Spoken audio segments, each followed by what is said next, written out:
try to forecast about snowfall and many other features, they can predict that it is going to be on Friday at 4:30. So what is the situation of that in India, and what are the contrasts in terms of the computing power, or say what are the lacking points here? The lacking point basically that lies in the different dynamics in the two regions. So we are talking about London or US. Everybody, I was expecting this question anyway because this is the most common question everybody has. Why can't we make the forecast? Because people are not making it. UK people are not making it.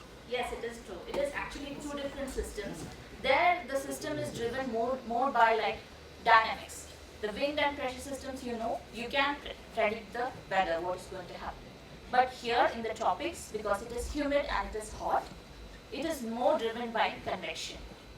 So moisture has got a big role to play in the tropics, and predicting the evolution of moisture and convection is a very big problem.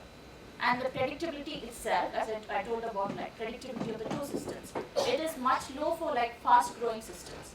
Convection is a very fast growing system related to those big large scale systems. Convection is small scale systems are fast growing.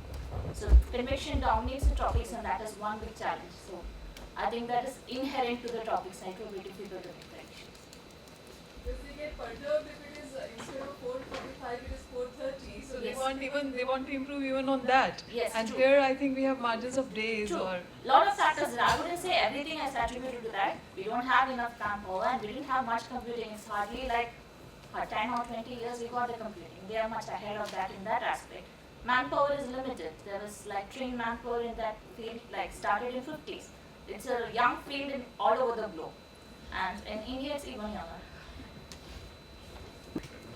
So what's the role of satellite imaging in these kind of work? Because you will have to first have initial conditions, Yes. and if I understand correctly, you need to have some kind of a distribution. Yes. From there you extrapolate. Yes.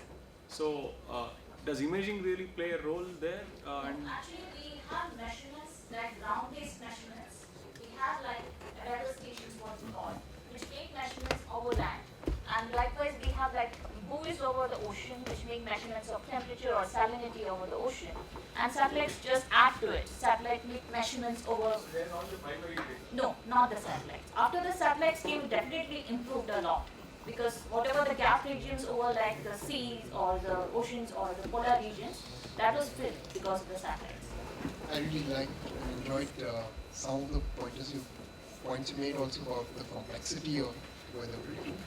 But to make your life even harder, I was wondering if there is an attempt or even some successful approaches to model the effect of human activity in short-term weather predictions, or does it not matter in your case? Because I bring this came to mind because there is a claim, at least in long-term climate, that Yes. this is the so-called Anthropocene era, Yeah. that human activity has already and is going to play a dominant role in even in our abiotic conditions. Yes. that we are. Yeah. So weather is mostly like it's limited or it's more constrained by the atmosphere itself.